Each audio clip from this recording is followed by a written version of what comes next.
Shalom, peuple de Dieu, que Dieu vous bénisse partout où vous êtes, partout où vous nous suivez, que la paix de l'Éternel soit avec vous.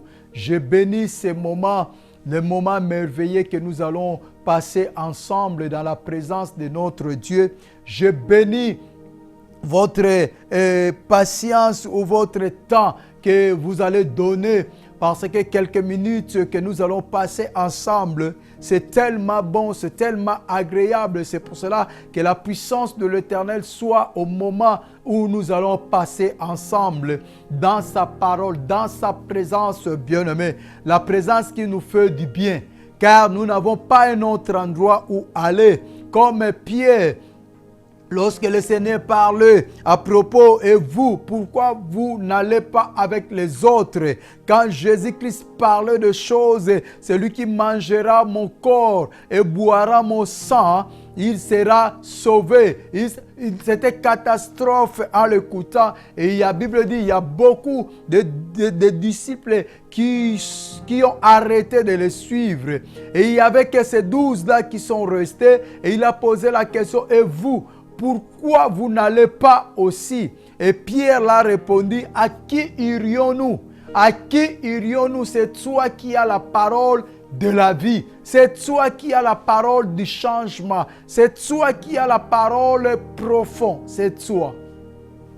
Nous de même, nous n'avons pas un autre endroit à aller. C'est pour cela que tu te donnes de la peine. Tu te donnes ton temps pour écouter ces messages, pour écouter la parole de l'Éternel.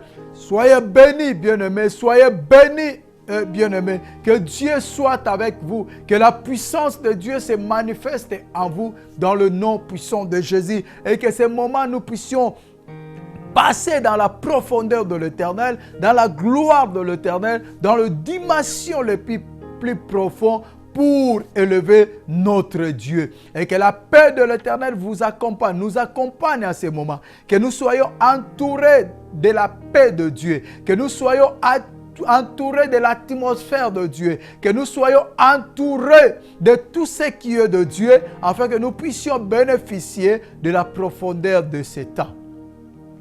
Et que partout où vous nous suivez, demeurez surtout concentrés afin que nous puissions avancer ensemble.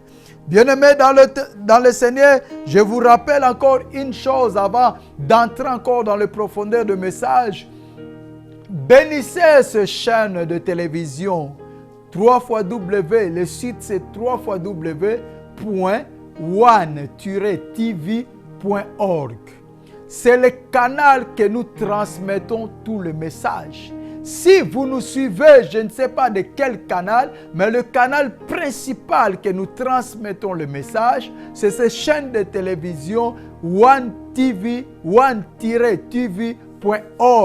C'est vraiment 100% chrétien et bénissons ces chaînes. Pourquoi pas les soutenir? Il y a tous les coordonnées quand vous entrez dans ce site www.one-tv.org. Vous allez voir toutes les coordonnées, toutes les possibilités pour soutenir, pour faire avancer cette œuvre de Dieu. En sachant que comme la Bible nous parle, Hébreu nous dit, Dieu n'est pas injuste pour oublier tous les bienfaits, tous les sacrifices que vous avez faits pour son œuvre.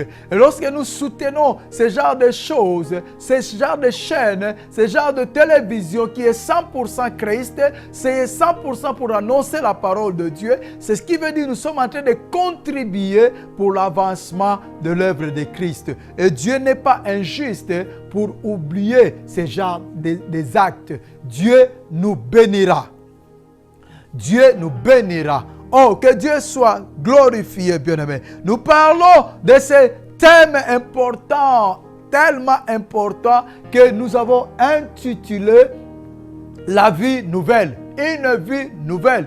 Et nous traitons de sous-thèmes parce que l'objectif est que chacun de nous puisse comprendre qu'en Christ, nous avons une vie nouvelle.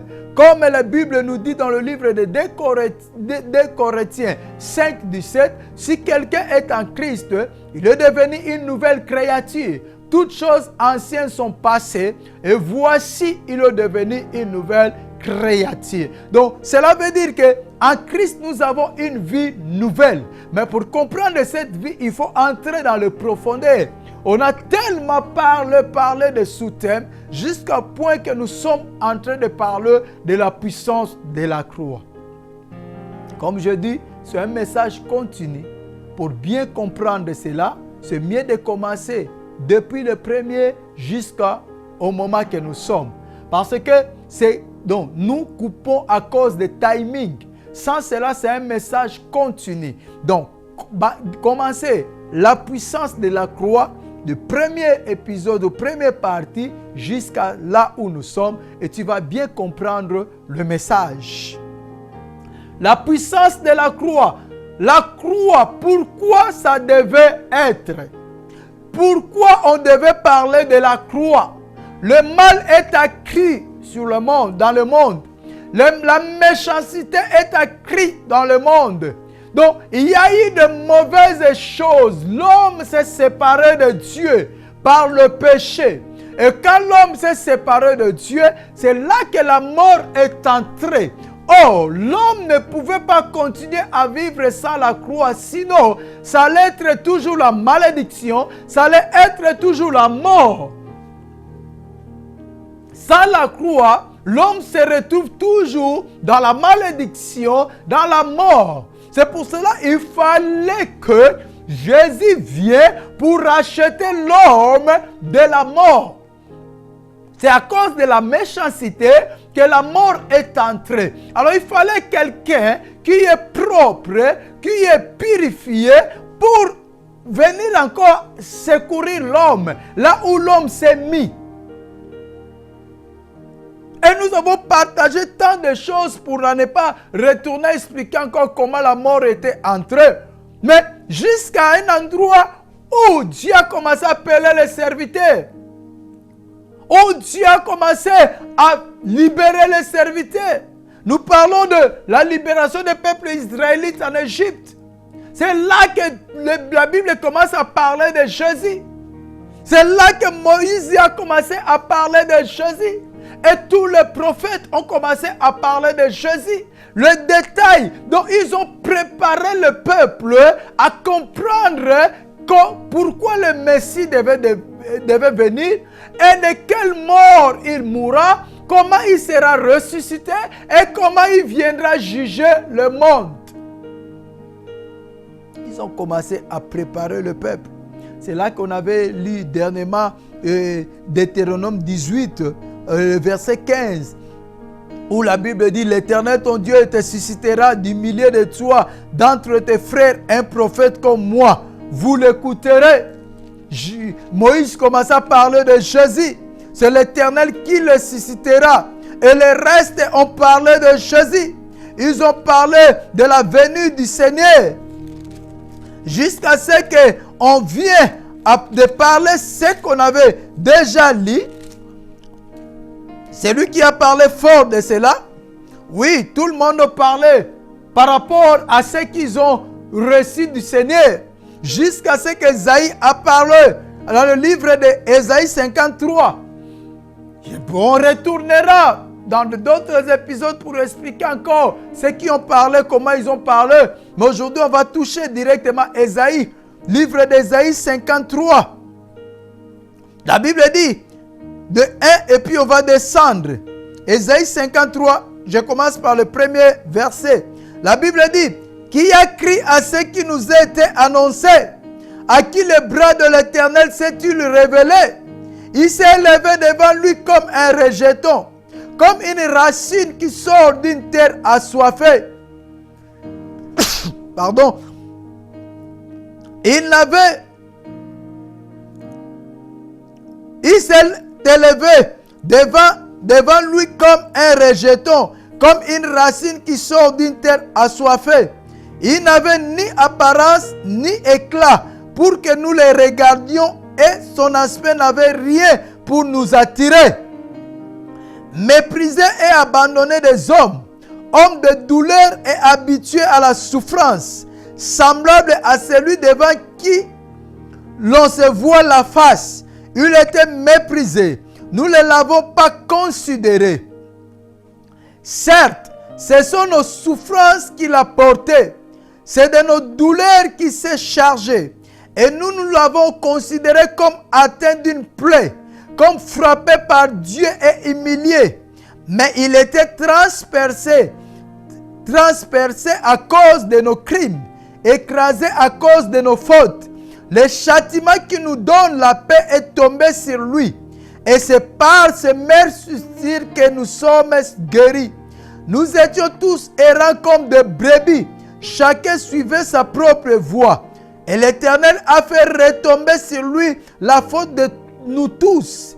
Il a été maltraité. Il s'est humilié et n'a pas ouvert la bouche. Semblable à l'agneau qu'on mène à la boucherie, à une brebis muette devant ceux qui l'attendent, et n'a pas ouvert la bouche.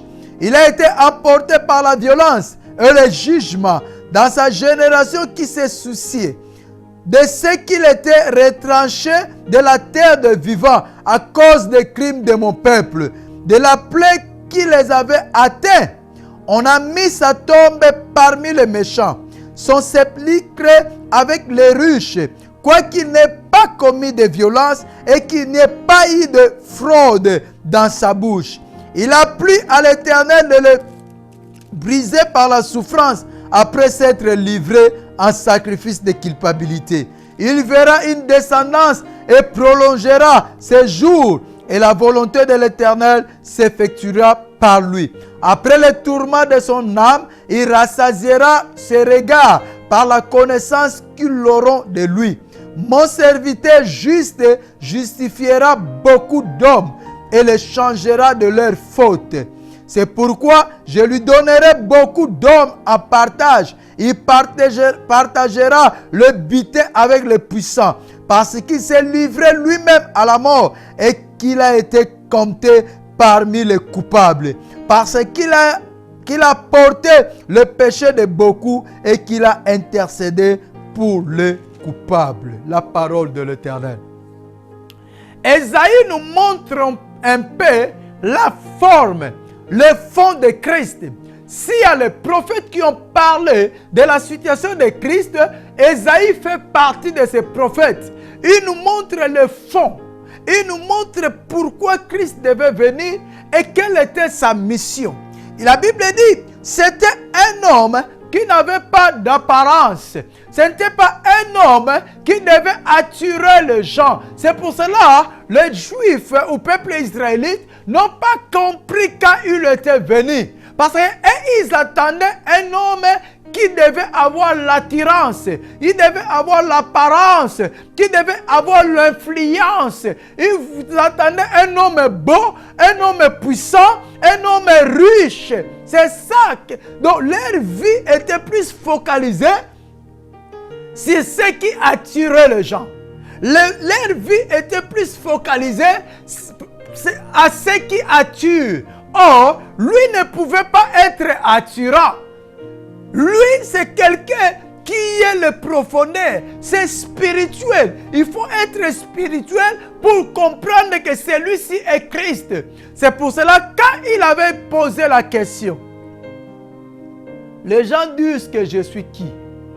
Les disciples ont commencé à donner des réponses. Ils ont commencé à donner des réponses. Et après, il les a posé la question. Et vous, que dites-vous de ce que je suis? Il y avait le silence. Il y avait le silence. Parce qu'il n'avait pas l'apparence. Il n'avait pas l'apparence pour attirer les gens. Ce n'était pas un homme riche financier. Ce n'était pas un homme beau, comme le film nous fait voir. Ce n'était pas un homme qui est descendu du ciel pour venir sur la terre, non. Et il y avait le silence. Personne ne pouvait répondre. Jusqu'à ce que Pierre a pris la parole pour dire, tu es le Messie, le Fils de Dieu. C'est lui qui devait venir. Et qu'est-ce que Jésus a dit à Pierre? Il a dit, Pierre, ce n'est pas la chair et le sang qui t'ont révélé ces choses, mais c'est mon Père qui est dans le ciel. Parce que pour le connaître, pour le comprendre, il faut être spirituel. En vue de tous, il n'avait aucune attirance, il n'avait rien. Ce n'était pas, comme je dis, ce n'était pas un homme riche financièrement. Allez voir, c'était un malheureux. Allez voir, c'était un pauvre. Allez voir, c'était un méprisé. C'est ce que la Bible dit. Ésaïe nous explique. On l'a méprisé. On n'a pas fait cas à lui. Parce qu'il n'avait pas l'attirance. Il n'avait pas l'apparence qui pouvait nous attirer. Il est né là où étaient les animaux. L'endroit de sa naissance, c'est un refuge où il y avait des animaux. Il devait fuir en Égypte parce que Hérode le cherchait. Donc, ce n'était pas un homme puissant en vue des autres. Il devait fuir. Il a retourné et à chaque fois qu'il faisait des miracles, et les gens se complotaient contre lui, il fuyait, il quittait. Il n'était pas supérieur, humainement parlant, au roi.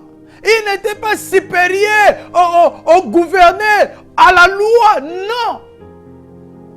Il n'avait pas l'attirance. Pour le comprendre, ça demandait être spirituel. C'est pour cela, même aujourd'hui, pour comprendre qui est Christ, ça nous demande d'être spirituel. Entrer dans les profondeurs de Dieu pour comprendre.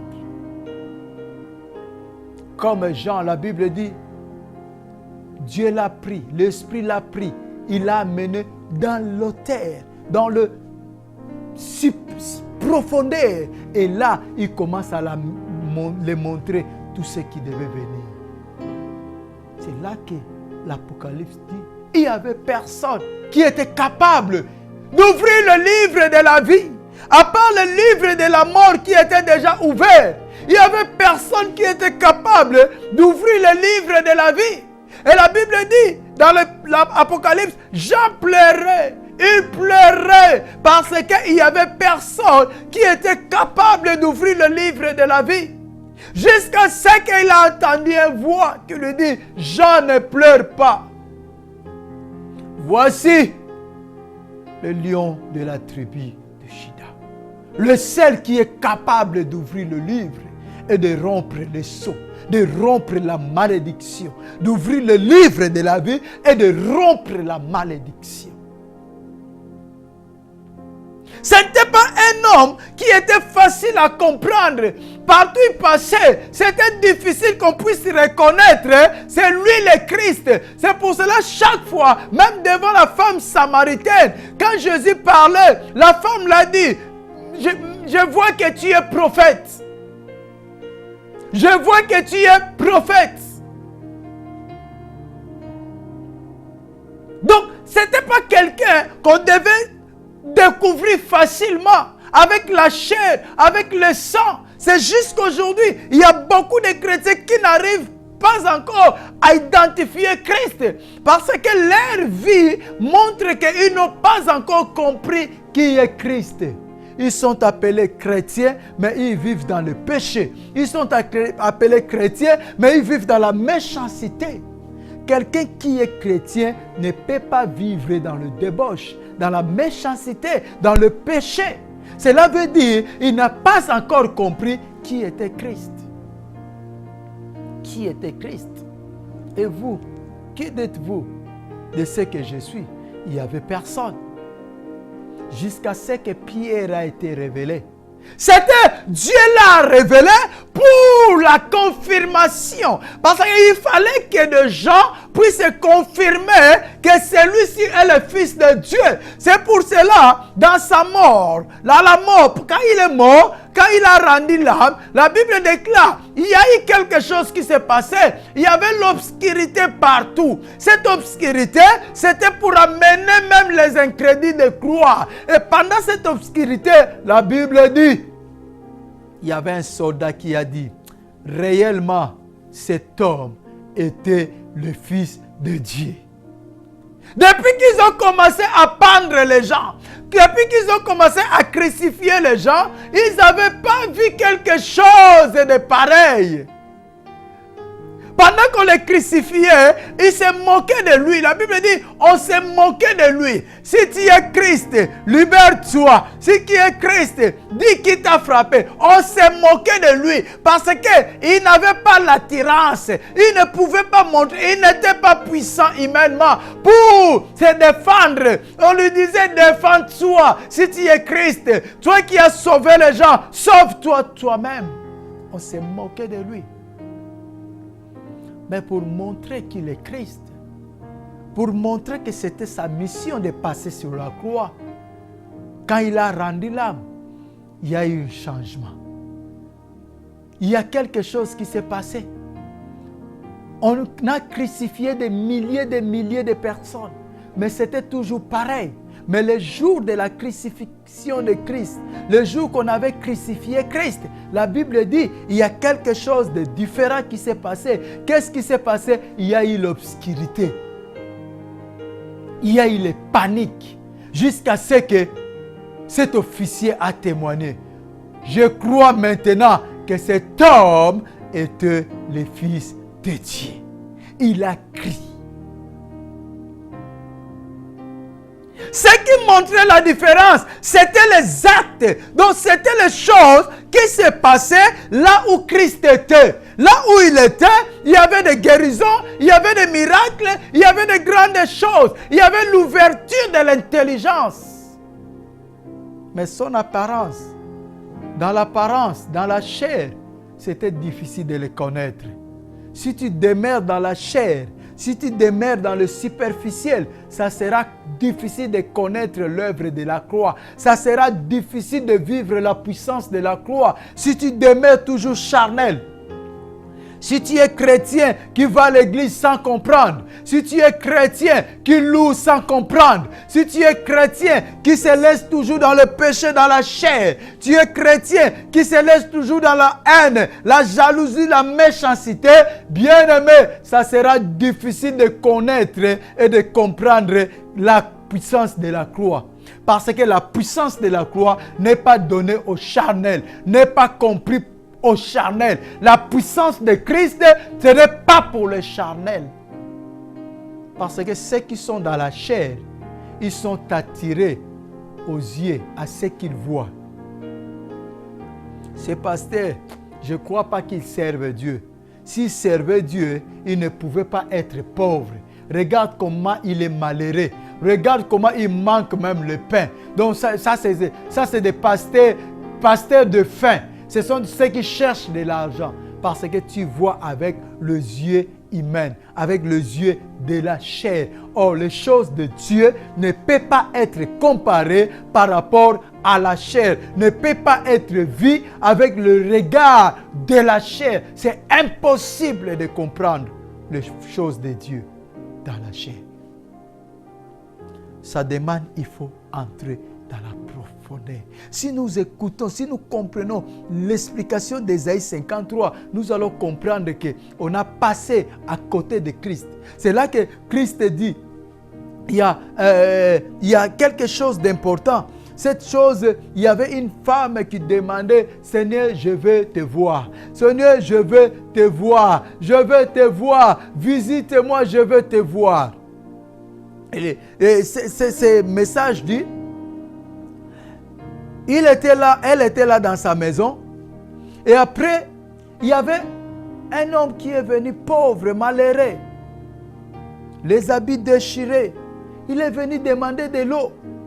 Jésus lui a dit, pendant qu'il priait, Jésus lui a dit, ok, aujourd'hui je vais te visiter.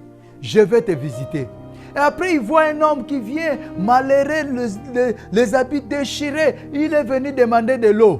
La femme lui dit, hey, retourne, vas-y, j'attends le Messie aujourd'hui. Ne viens pas me déranger, ne viens pas déranger mon rendez-vous. J'attends le Messie, le Seigneur m'a dit, il viendra me visiter aujourd'hui. Cet homme est parti. Le soir, et puis elle commence à prier, Seigneur, tu m'avais dit que tu vas me visiter aujourd'hui, mais je ne t'ai pas vu. Mais comment, Seigneur, visite-moi? Et elle a entendu une voix qui lui dit, ok, je viendrai te visiter demain. Et le jour suivant, le jour-là, il voit une femme enceinte. Elle est venue, elle dit, écoute, aide-moi, je suis prête à accoucher, mais je n'ai rien. Aide-moi s'il te plaît. La dame lui dit, vas-y, vas-y, je n'ai pas besoin. Parce que j'attends, j'ai un rendez-vous spécial. Le Seigneur m'a dit, elle va me visiter aujourd'hui. La dame est partie. Jusqu'au soir, rien. Elle entre encore dans la prière. Seigneur, je vais te voir. Seigneur, tu m'avais dit que tu vas me visiter. Jésus lui dit, je viens demain. Et le jour après, il voit un fou, vraiment un fou, qui vient dans sa porte, il a toqué. Et la dame a dit, voilà le Seigneur est arrivé. En ouvrant la porte, il y avait un fou. La dame a commencé à crier. Elle a pris même de l'eau, jetée sur ce fou. Mais vous venez me déranger. C'est pour cela que le Seigneur ne vient pas, parce que vous venez toujours déranger son rendez-vous. Le soir, rien. Elle entre dans la prière, elle prie. Et le Seigneur commence à lui montrer tous les 3 tableaux. Je suis venu à 3 reprises te visiter, mais tu ne m'as pas accepté.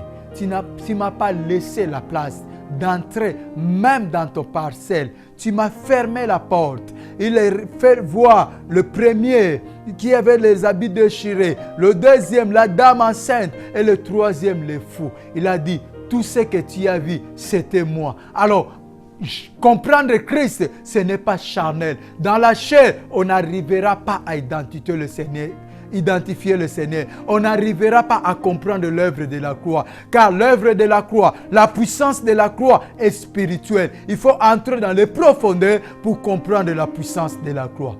Que le Seigneur nous bénisse, bien-aimés, et nous allons nous retrouver à la prochaine opportunité que Dieu nous accordera. Soyez bénis.